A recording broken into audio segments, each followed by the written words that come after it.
Assalamualaikum warahmatullahi wabarakatuh. Waalaikumsalam warahmatullahi wabarakatuh. Selamat pagi anak-anak. Pagi Bu. Apa kabar hari ini? Alhamdulillah baik. Semangat ke? Masih. Sebelum pelajaran dimulai, marilah kita berdoa sama-sama. Bismillahirrahmanirrahim. Allahumma salli wa sallim ala sayyidina Muhammadin salatan tukhrijuni min zulumatil wahmi wa tukrimuni binuril fahmi wa tudhimuni ma ashkara hatta yufhama innaka anta a'lamu wa la a'lamu innaka anta a'lamul ghuyub. Allahumma salli wa sallim wa barik ala maulana Muhammadin wa alihi nuril muzlimin disyani binurihi fi kulli lamhatin wa nafasin adada ma wasi'ahu ilmullah.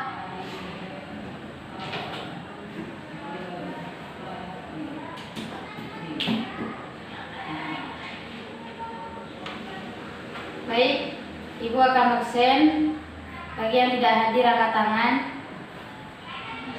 Nur Samsia, Hadiro. Maulidia, Hadiro. Diva, Maulida Hasanah, Hadiro. Aisyah Roma. Hadiro. Ada semuanya ya? Ada, Bu. Ada yang sakit ke? Tidak.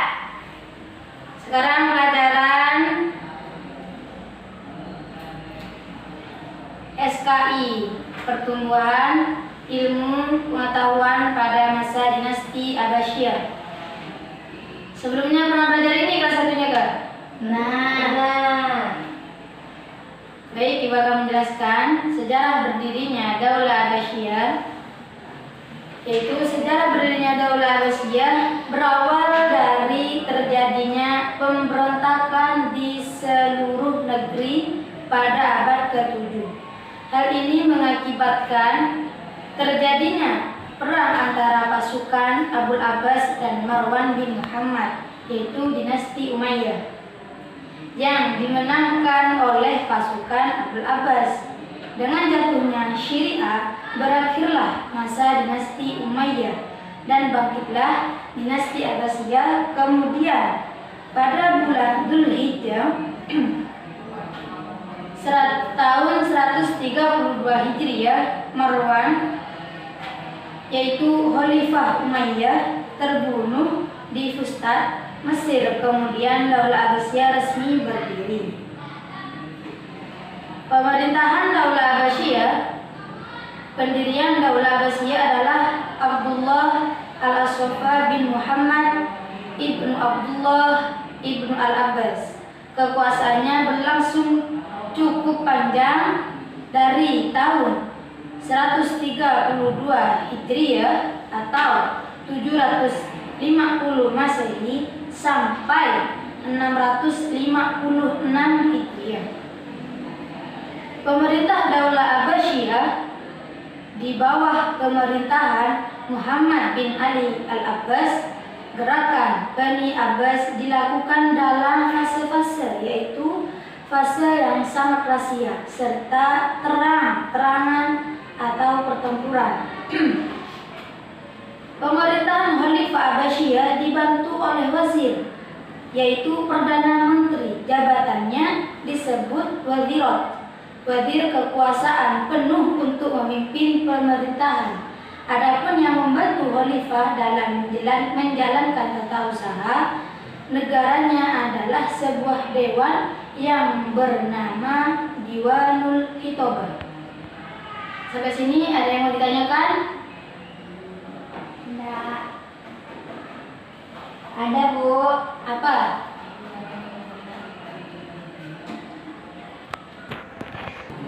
Ada yang nanya gak? Nanya, Bu. Nanya apa dia?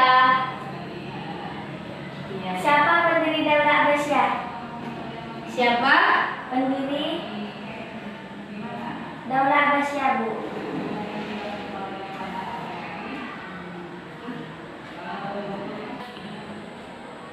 Baik, Ibu akan menjawab dari pertanyaannya dia.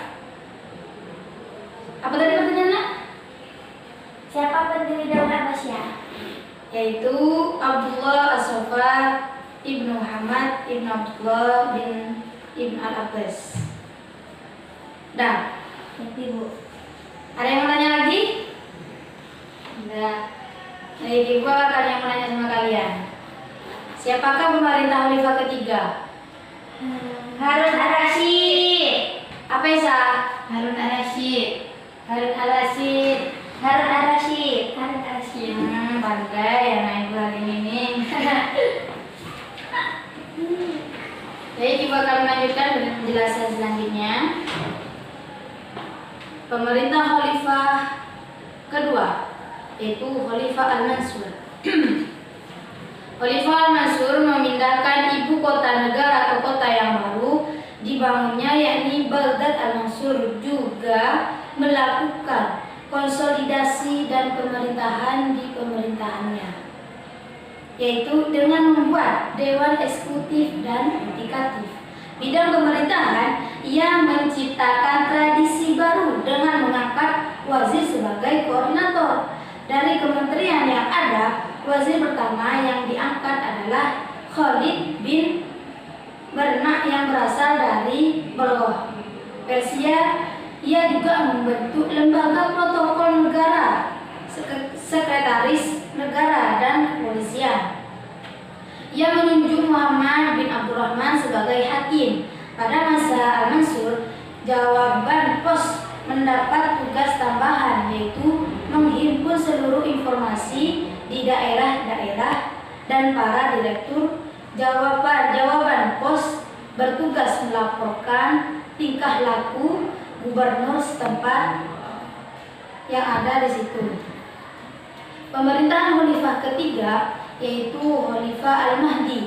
Pada masa Khalifah Al-Mahdi, perekonomian mulai meningkat dengan peningkatan di sekitar pertanian melalui irigasi dan peningkatan hasil pertumbuhan seperti perak, emas, tembaga, dan besi. Selain itu, transit perdagangannya antara timur dan barat juga banyak membawa kekayaan Basrah menjadi pelabuhan. Pemerintahan Khalifah Harun Ar-Rasyid dan Al-Ma'mun. Pada masa pemerintahan Harun Ar-Rasyid pada tahun 786 sampai 809 dan putranya Al-Ma'mun pada tahun 813 sampai 833. Mengalami masa keemasan, Harun Ar-Rasyid memiliki sifat yang adil dan jiwa sosial yang sangat tinggi. Untuk meningkatkan kesejahteraan, ia mendirikan layanan kesehatan, mendirikan rumah sakit, lembaga pendidikan kedokteran, dan formasi pada pemerintahannya sudah ada 800 orang dokter. Ia juga membangun tempat pemandian umum. Sedangkan pada masa pemerintahan Al-Ma'mun, ia lebih memperhatikan masalah pendidikan dan ilmu pengetahuan. Pada masanya, penerjemahan buku-buku asing dilakukan dari mendirikan Baitul Hikmah sebagai pusat penerjemahan sekaligus sebagai pengurus tinggi dengan perpustakaan yang besar. Dari sekian penjelasan yang Ibu sampaikan sama kalian, apakah ada yang tidak paham dari penjelasan Ibu? Bu, Ya, Esa? saya mau bertanya, Bu. Pada masa Khalifah Al-Mahdi, kan perekonomian mulai meningkat dengan peningkatan di sektor pertanian. Itu hasilnya apa, Bu? Hasilnya, pada masa Khalifah Al-Mahdi, perekonomian itu mulai meningkat dengan peningkatan di sektor pertanian melalui irigasi dan peningkatan hasil pertambangan.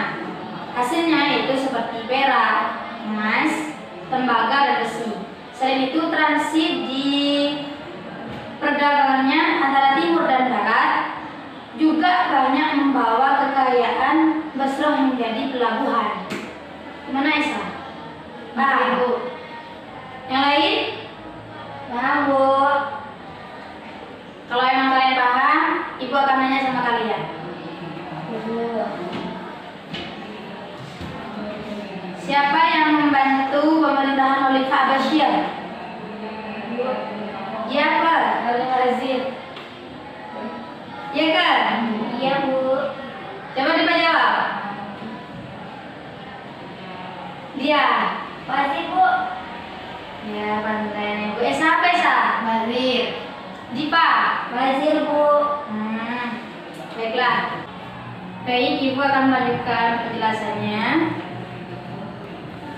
Pemerintahan Khalifah Al-Mustasim pada tahun 833 sampai 842. Pada masa pemerintahannya, ia memberi peluang besar pada orang-orang Turki untuk masuk ke dalam pemerintahannya.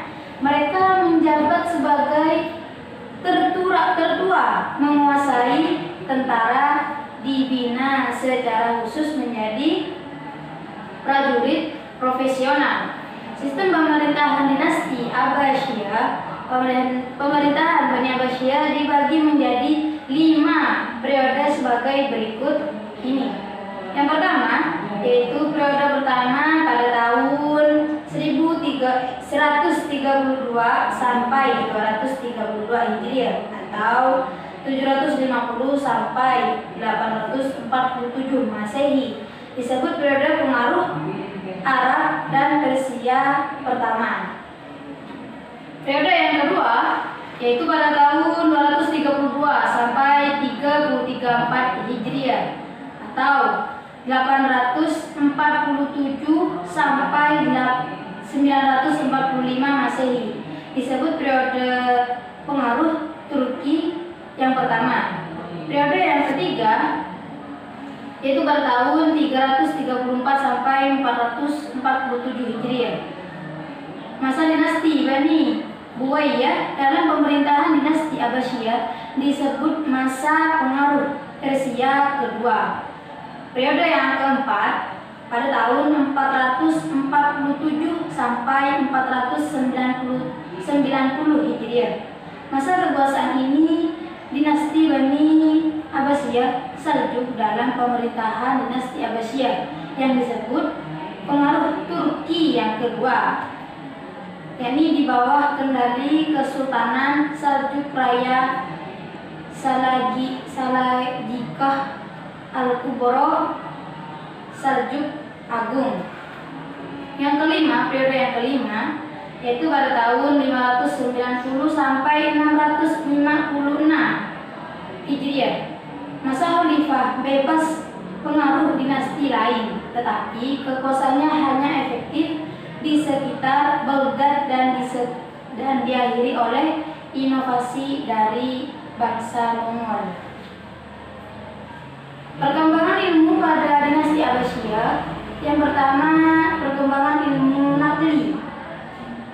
Ilmu tafsir pada musafir yang masyhur Ibnu Jarir Al-Tabari, Ibnu Tiyah Al-Adalusi, As-Suda, Abu Bakar Asma, dan Abu Muslim Muhammad. Ilmu hadis. Pengumpulan dan pembukuan hadis dimulai sejak pemerintah Khalifah Umar bin Abdul Aziz, salah satu khalifah dari Bani Umayyah. Tokoh yang paling terkenal adalah Imam Bukhari yang mengumpulkan hadis sebanyak 7.000.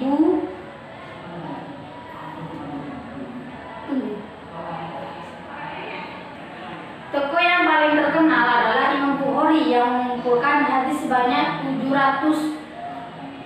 7.255 hadis dan 44.000 hadisnya terbukti sahih terkumpul dalam buku Sahih Bukhari. Ilmu kalam.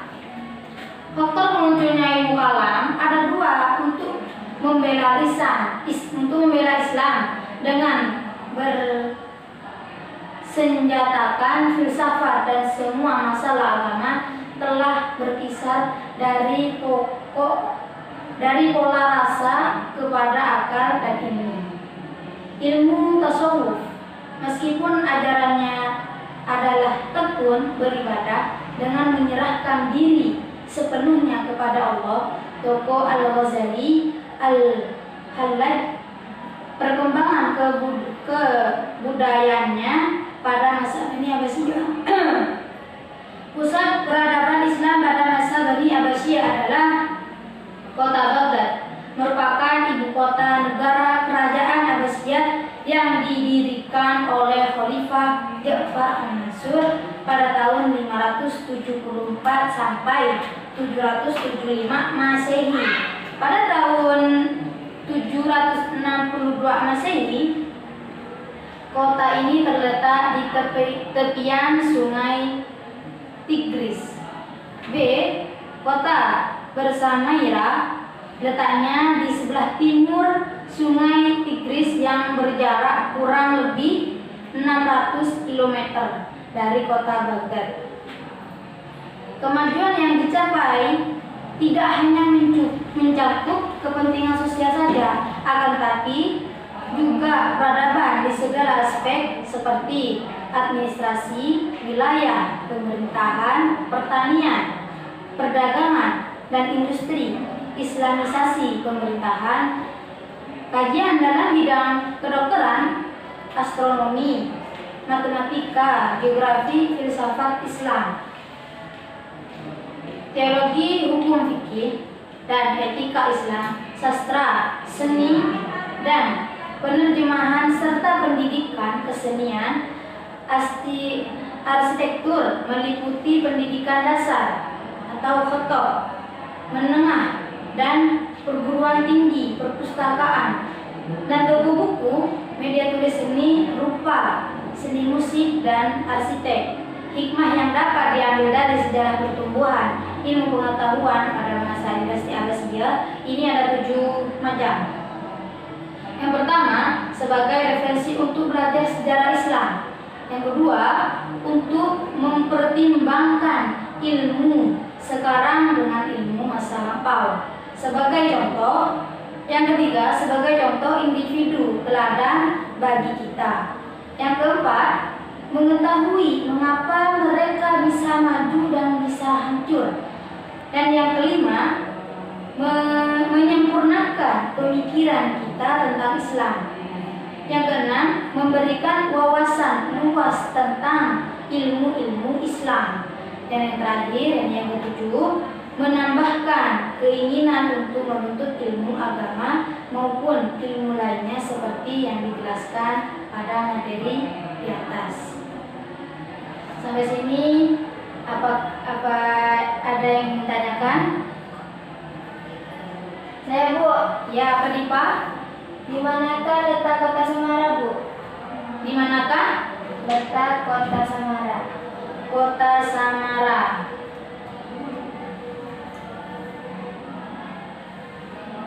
Itu di sebelah timur Sungai Tigris yang berjarak kurang lebih 660 km. Ada yang bertanya lagi? Saya, Bu. Ya, Esa. Tadi kan dijelaskan kemajuan yang dicapai tidak hanya mencakup kepentingan sosial saja, tetapi juga peradaban di skala aspek. Aspeknya itu tuh, Bu, meliputi apa saja? Aspeknya itu meliputi administrasi, wilayah, pemerintahan, pertanian, perdagangan, dan industri, islamisasi pemerintahan, kajian dalam bidang kedokteran, dan lain-lain. Ada lagi yang ditanyakan? Tidak, Bu. Tidak, Bu. Yang lain? Tidak. Baik, kalau itu Ibu akan nanya sama kalian. Pengumpulan dan pembukuan hadis dimulai sejak pemerintah Khalifah Umar bin Abdul Aziz. Benar gak? Iya, Bu. Cukup sekian dari pertemuan Ibu hari ini. Apakah paham gak semuanya? Paham, Bu. Baiklah, Ibu akan kasih tugas. Nanti Berarti kerjakan, kumpulkan minggu depan ya. Ya, Bu. Baiklah, baca doa sama-sama. Bismillahirrahmanirrahim.